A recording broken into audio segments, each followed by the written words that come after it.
in a giant fucking loophole. It's not even a blatantly bad film, it just doesn't know what it wants to be.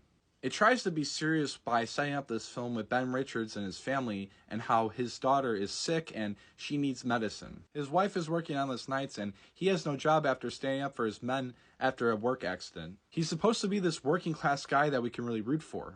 And that he is the Katniss Everdeen that's going to overthrow this corporation. And he's supposed to be so angry and gritty. The problem with Powell's acting persona is that he's this charismatic, attractive guy. No diddy, he's just been typecasted as that. And I'm not going to blame him for his acting, but it's just how he comes off, and it makes it hard for us to believe that he's really Ben Richards. When he's acting angry, it's just kind of laughable and makes you cringe. Sure, it's the lazy script writing, but also it's just, I don't think he was meant for this part. The standout performances in here are Coleman Domingo and Josh Brolin, which I really like Coleman Domingo's performance, but I feel like his character doesn't have any depth besides being this game show host. It would make for some interesting nuance if we had some sort of backstory about him. And casting is a big problem in this film. Everyone's just typecasted. Names are just names to be thrown on, and the characters really don't fit the part. I love Jamie Lawson. She was great in Sinners, but in here, she absolutely has nothing to do and has no chemistry with Glen Powell. Characters lack depth. They are pawns to this board, and they're just there to move the plot.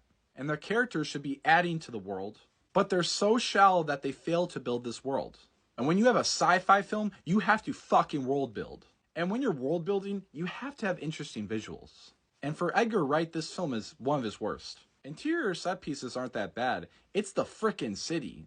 Most of the world landscape just looks like how it is today. The only thing that actually looks futuristic and cool is the beginning when Glen Powell's walking around the city. When it really shines is the scene where we see Michael Cera interact with Glen Powell.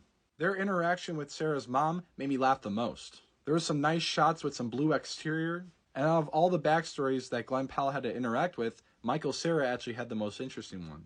And in the end of the day, it's the same old John Wick action-packed movie. And even then, John Wick is stylistically interesting, and that's what really carries the films. Also having good action too, which this film does have some decent action, it just lacks the style. With The Running Man, it just is what it is, and it's just soulless slop. If you like that, that's perfectly fine. Even then, it's not hitting in areas where you're going to remember it. In the end of the day, the studios are losing out on this, and they're going to have to try to figure out what to do to get better.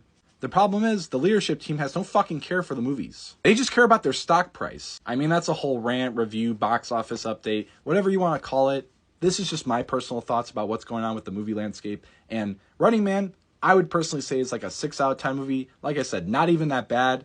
I enjoyed it, but my enjoyment is entertainment, and that doesn't really amount to what the film is trying to say. More videos to come, and if you like what you're seeing, follow along and enjoy the ride.